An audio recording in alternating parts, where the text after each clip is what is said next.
Okay, my section is on Fatima, and you know, I have to say, I was looking forward the most to going to Fatima when we heard about this trip, and I was like, I've always wanted to go to Fatima. So, next slide, please.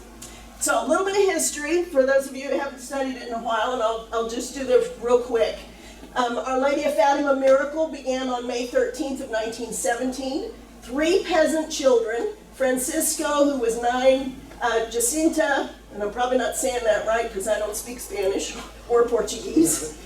They were brother and sister.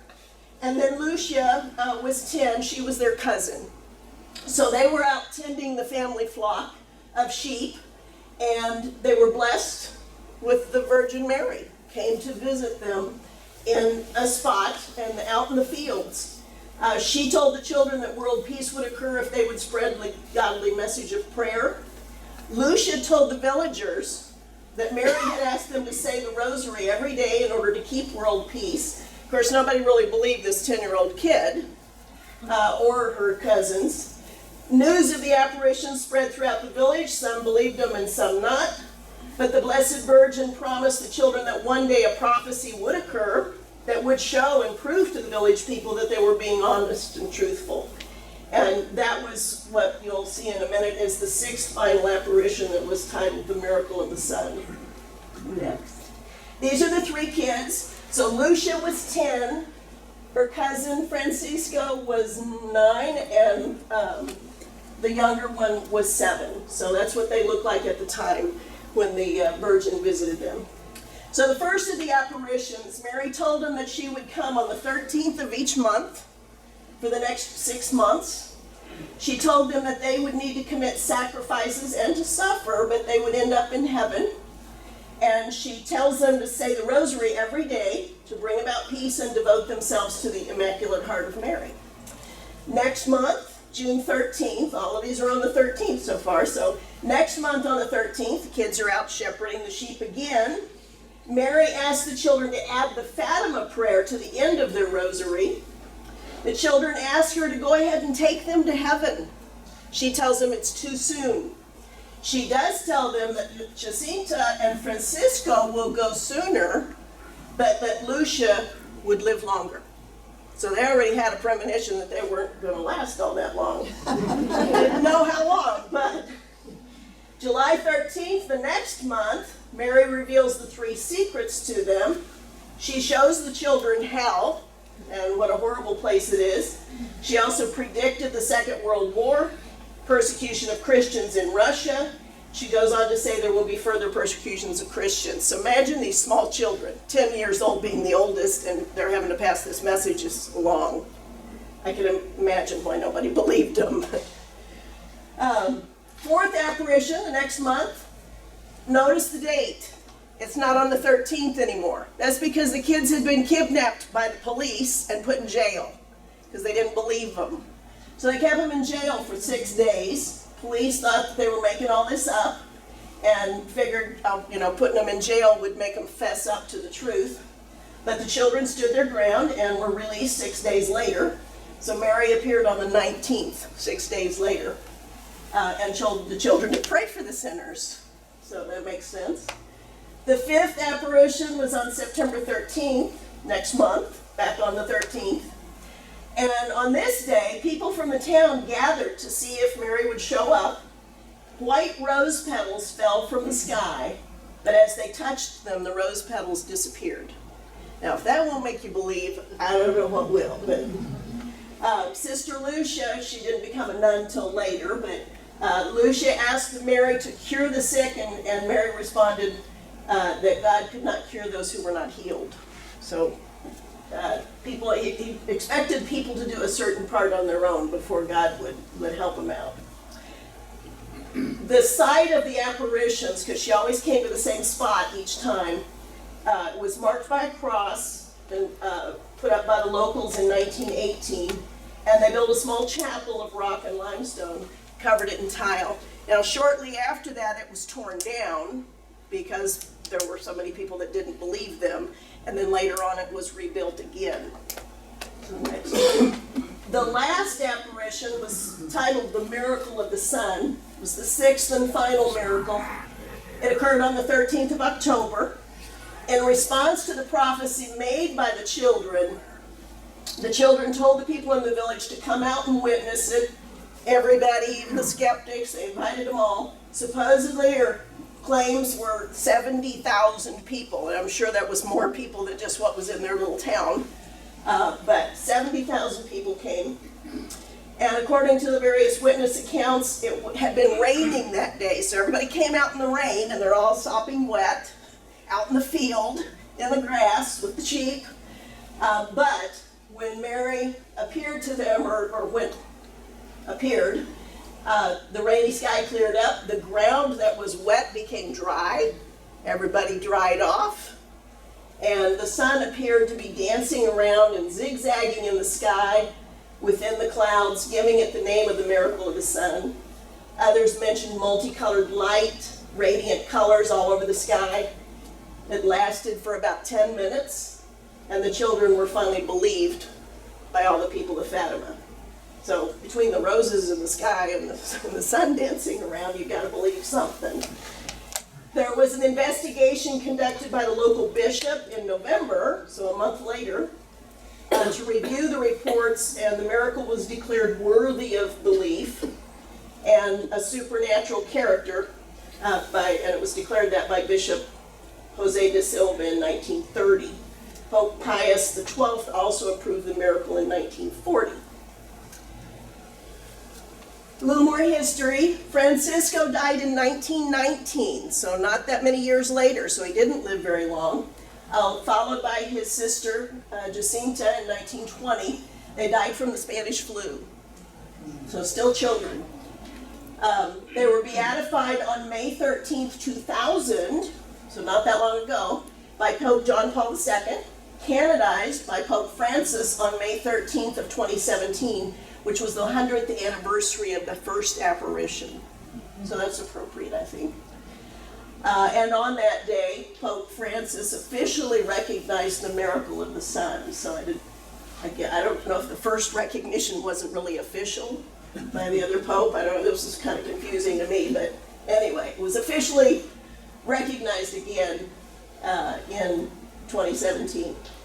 Lucia de Santos, her last name was de Santos, the cousin of Jacinta and Francisco, passed away in 2005 at 97 years old. So she lived a good long life.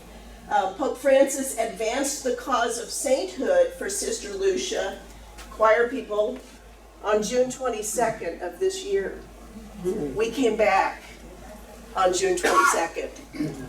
When I was doing all this research, I'm like, whoa, I didn't hear about that on the news or anything, but, so she's up for sainthood. She was declared venerable, and the church has to approve a miracle attributed to her before she can be beatified. So, a little more up-to-date stuff, but she lived to be 97. I found this picture online. This was in 2000. She was 92 at this point, with St. Pope John Paul II in the Vatican.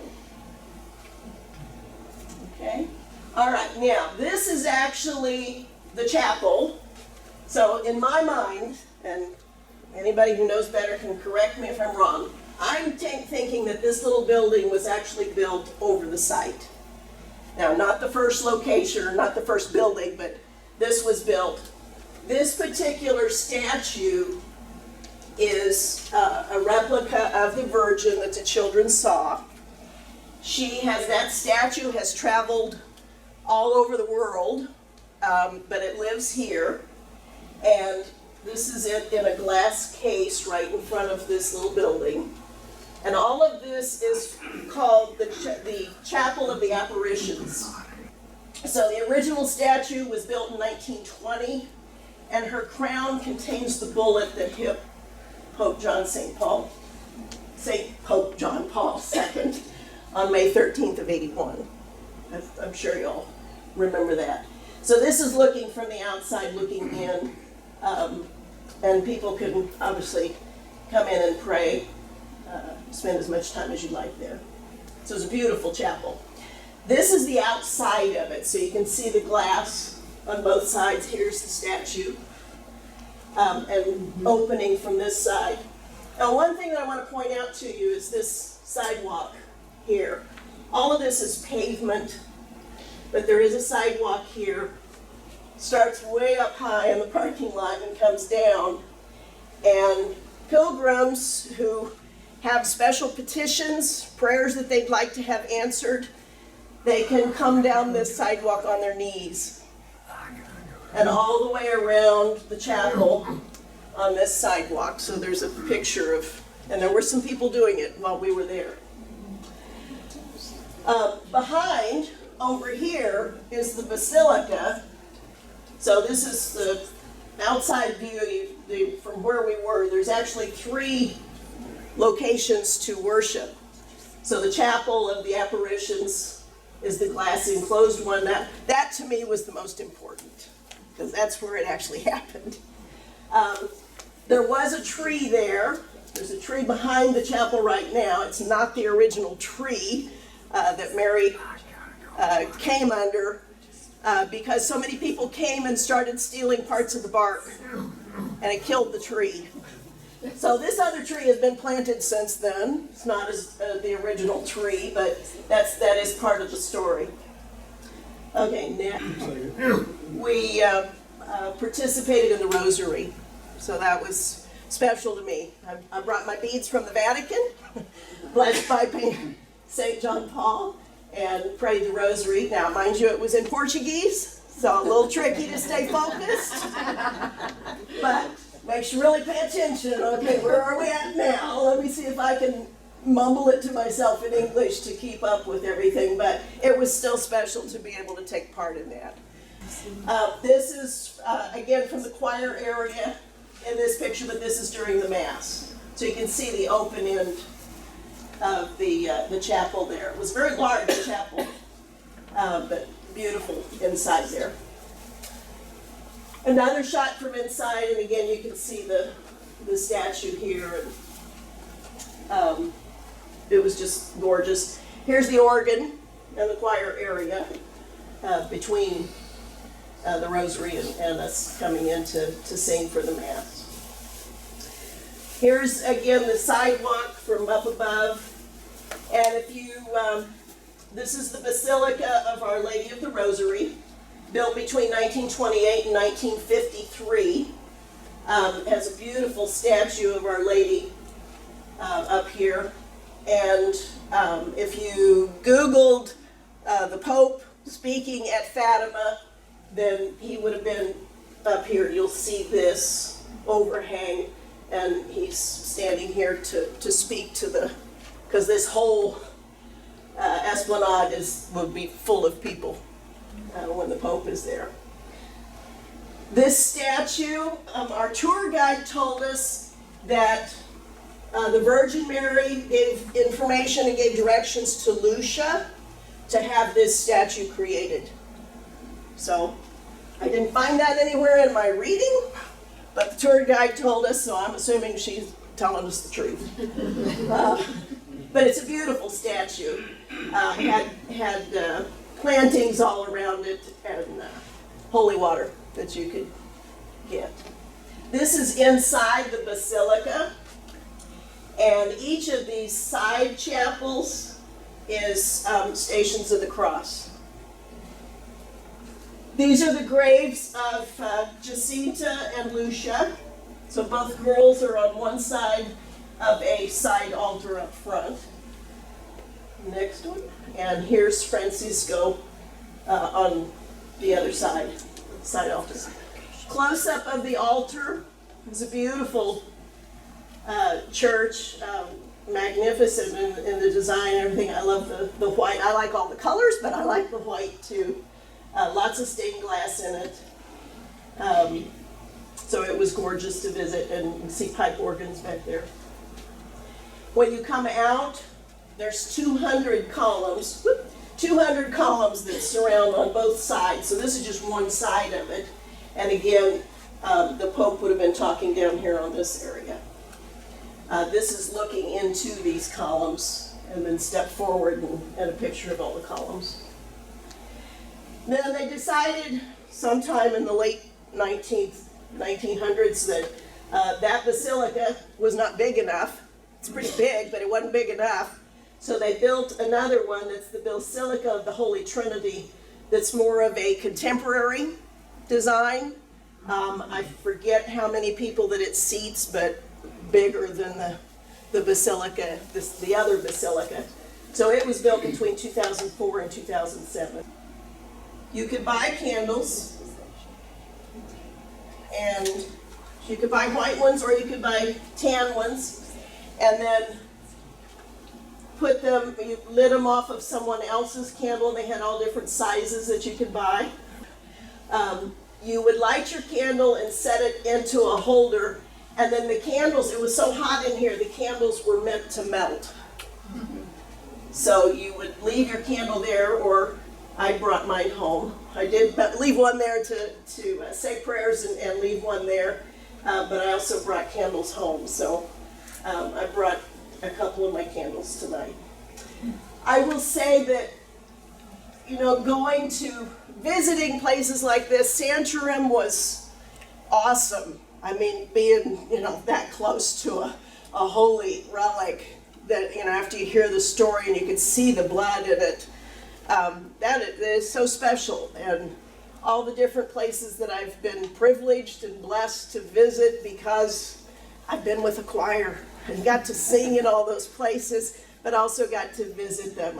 I've touched the tomb in Israel, and you know, seeing relics like this and other holy places are just, I think everybody should travel as much as you can. It's worth it to go. And to me, singing is my sanity. Tim can tell you, I sing all the time. But singing is my sanity, and being with a choir family, we are a family, and this trip was, all the choir trips that I've been on have just been wonderfully fun and religious at the same time. And I don't know about, Phil didn't have anything to drink, but I did. Some good wine over there. And so we had, you know, had good dinners, good meals. We stayed at wonderful places. So the tour companies and James, I think, helped to pick out the places we were staying, and they were marvelous. And the weather was perfect for us. And you can, you know, couldn't ask for too much better. And lots of walking, but it was worth it. So was very happy to be part of this, and highly recommend, if you're not part of the choir already, come join us, because we're a lot of fun and guaranteed seats. So, thank you.